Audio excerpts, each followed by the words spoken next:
Welcome to Kenton's videos. Enjoy the video. In this video, I will show you how to make delicious, easy fudge. First, let's gather our simple ingredients. You'll need 2 3/4 cups of granulated sugar, 1 stick of unsalted butter, and 1 5-ounce can of evaporated milk. Don't forget 7 ounces of marshmallow cream, 1 teaspoon of vanilla extract, and 12 ounces of your favorite chocolate chips. Having everything ready makes the process smooth and enjoyable. Now let's get cooking. In a large, heavy-bottomed saucepan, combine your granulated sugar, unsalted butter, and evaporated milk. Place it over medium heat and bring the mixture to a full, rolling boil, making sure to stir constantly.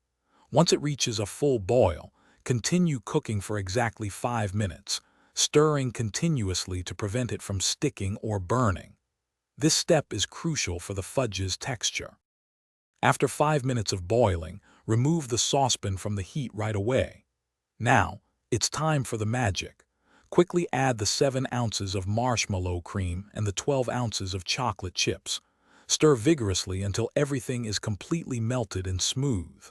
Finally, stir in 1 teaspoon of vanilla extract.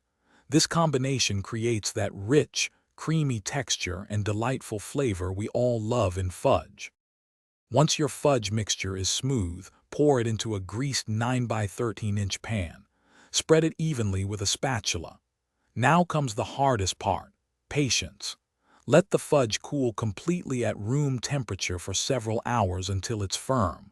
For the best results, chill it in the refrigerator for at least 2 hours before cutting it into squares. Then, it's ready to serve and enjoy. Thanks for watching. Consider subscribing if we helped you.